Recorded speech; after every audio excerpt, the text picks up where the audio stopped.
सुप्रभात बच्चों। आज हम सीखेंगे पाठ 7 खाना खजाना। चित्र पाठ।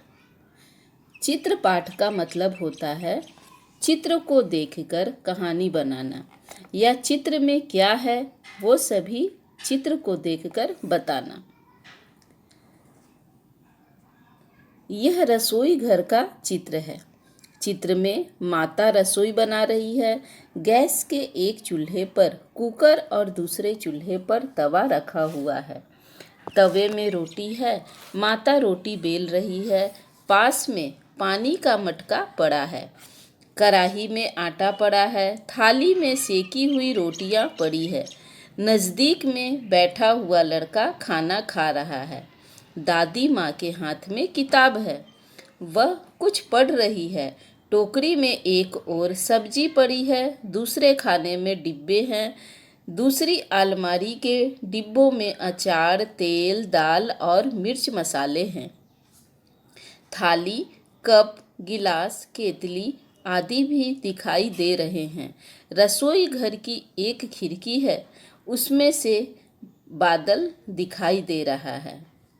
बच्चों, आपने खाना खजाना चित्रपाठ में रसोई घर में से ये सभी चीज देखा। अभ्यास देखते हैं। क्वेश्चन 1, चित्र देखकर प्रश्नों के उत्तर दीजिए।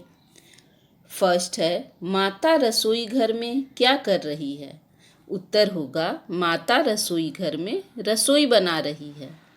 सेकंड, दादी माँ क्या कर रही है?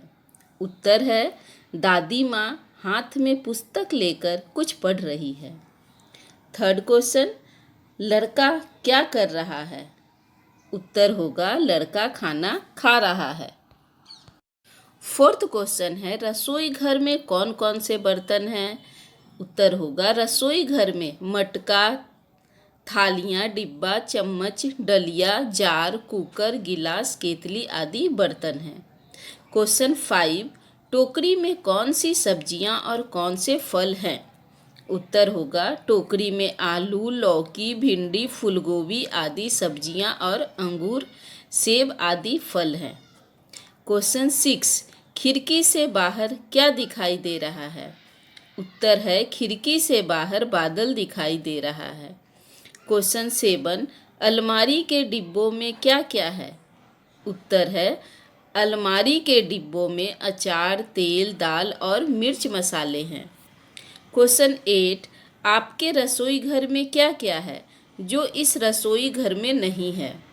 उत्तर में है हमारे रसोई घर में स्टैंडिंग किचन का प्लेटफॉर्म, पानी का नल, छलनी और एक्वागार्ड है जो इस रसोई घर में नहीं है। क्वेश्चन 9, माता कहाँ बैठी है? उत्तर है माता गैस के चूल्हे के पास बैठी है।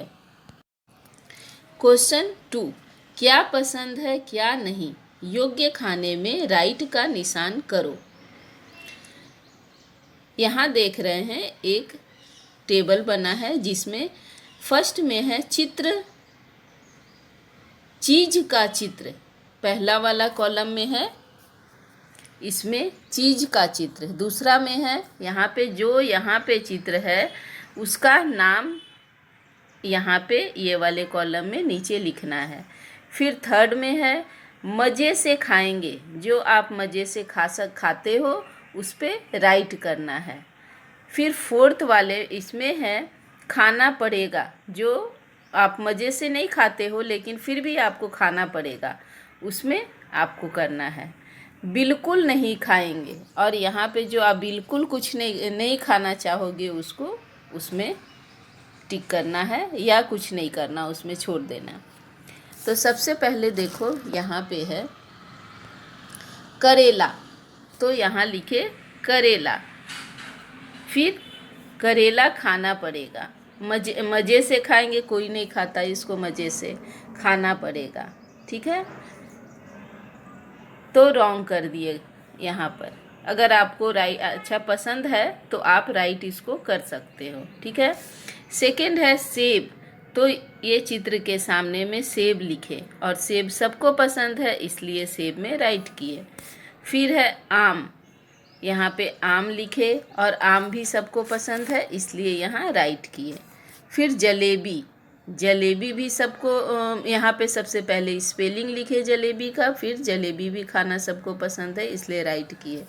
फिर देखिए आइसक्रीम, यहाँ आइसक्रीम लिखे, फिर आइसक्रीम के सामने राइट किए, क्योंकि ये भी सबको पसंद है। क्वेश्चन 3, यहाँ देखो, यहाँ है तुमने अपने रसोई घर में माँ या पिताजी को खाना पकाते हुए देखा होगा, ज़रा बताओ तो कैसे बनता है। यहाँ पर देखो लिखा है 1 2 3 नंबर डाला है। फिर फर्स्ट वाले में है बेसन से पकौड़ा, आप देखे होंगे कैसे बनता है, तो बेसन का पकौड़ा तल कर बनता है, इसलिए यहाँ लिखे तल कर। फिर सेकेंड है गेहूँ से रोटी, वो आप देखे होंगे उसको सेक कर बनाते हैं, इसलिए यहाँ लिखे सेक कर। थर्ड में है दूध से चाय, कैसे बनाते हैं, उबाल कर, इसलिए यहाँ होगा उबाल कर।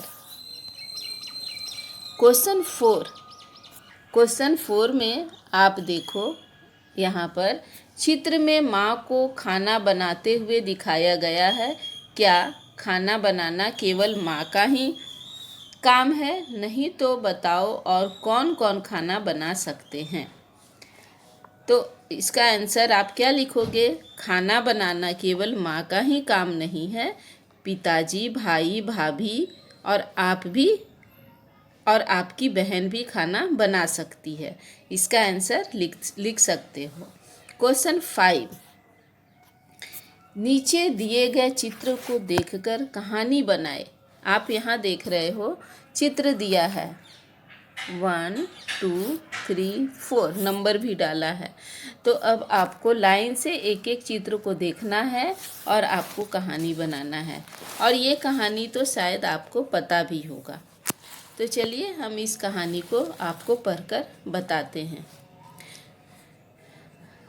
कमालपुर नामक एक गांव है और इस कहानी का एक शीर्षक भी देना है, तो आप इस कहानी का शीर्षक दे सकते हो एकता में बल है। उसके बाद कहानी देखते हैं।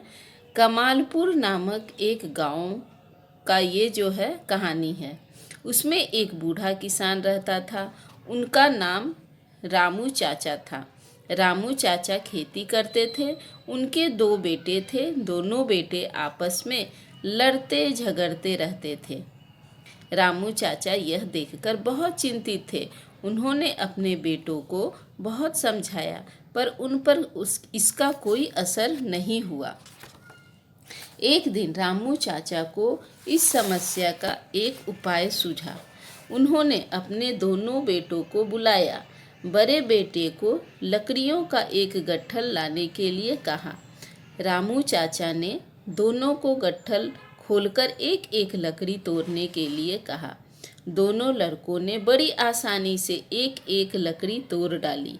अब दोनों बेटों को लकड़ियों का गट्ठल बारी बारी से तोड़ने को कहा।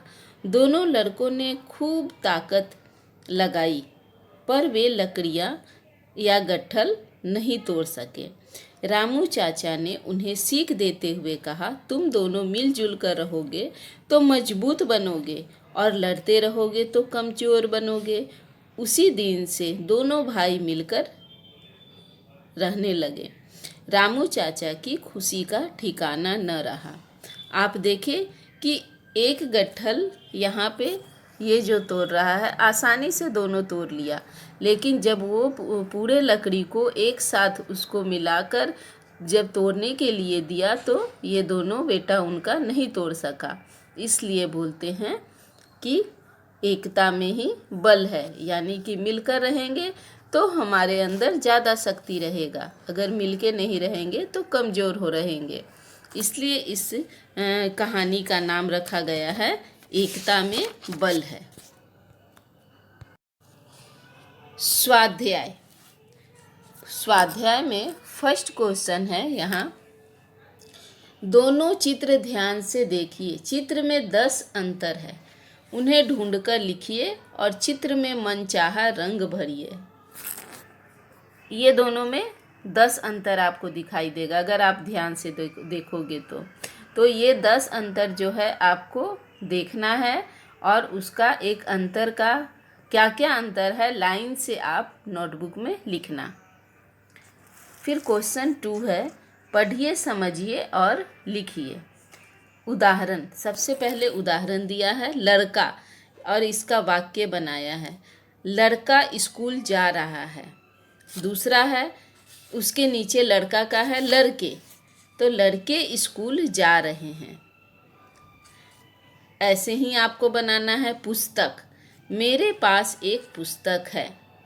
और पुस्तक का क्या होगा, पुस्तकें, जैसे लड़का का लड़के उसी तरह से पुस्तक का पुस्तकें। तो पुस्तकें का बनाना है, तुम्हारे पास 4 पुस्तकें हैं। कमरा, वह एक कमरा खाली है। कमरा का क्या होगा, कमरे, वे 3 कमरे खाली हैं। फिर पंखा, एक पंखा चल रहा है। पंखा का क्या होगा, पंखे, तो 3 पंखे चल रहे हैं। अब देखो यहाँ पेज नंबर 42 में योग्यता विस्तार, इसमें लिखा है फल के नाम। सबसे पहले यहाँ फल का नाम है, तो फल का नाम यहाँ हिंदी और गुजराती दोनों में लिखा है, तो हम हिंदी में पढ़ते हैं। चीकू, सबसे पहले है चीकू, नारंगी, संतरा, अंगूर, अमरूद, आम, केला, खिरनी और जामुन। फिर इधर है नारियल, फालसा, शरीफा, अनानास, अनार, ईख या गन्ना, खरबूजा, आरिया और तरबूज। फिर इसके नीचे है अनाज के नाम। अब अनाज का नाम हम पढ़ते हैं, इसमें भी हिंदी और गुजराती दोनों है, हम हिंदी में पढ़ते हैं। उड़द, ज्वार, चावल, बाजरा, मटर, अरहर या तुअर, चना, मक्का और मूंग। फिर देखते हैं नेक्स्ट पेज में सब्जी के नाम। सबसे पहले है अरबी, कंकोड़ा, फूलगोभी, लौकी, टमाटर, तुरई या तोरई, पालक, प्याज, बैगन, मटर, रतालू, अदरक, शकरकंद, जमीनकंद या सूरन, करेला, कद्दू, गाजर, ग्वारफली, कुंदरू, आलू, परवल, पुदीना, बंद गोभी, भिंडी, मूली। तो यहाँ ये सब फलों के नाम, अनाज के नाम और सब्जी के नाम का एक लिस्ट बना है, ये भी आप अच्छे से लर्न कर लेना। गुजराती में इसको क्या बोलते हैं वो आप गुजराती में देख लेना, ठीक है। तो ये सब कुछ आपको आपके नोटबुक में लिखना है। तो हमारा लेसन 7 यहीं पे कंप्लीट हो जाता है।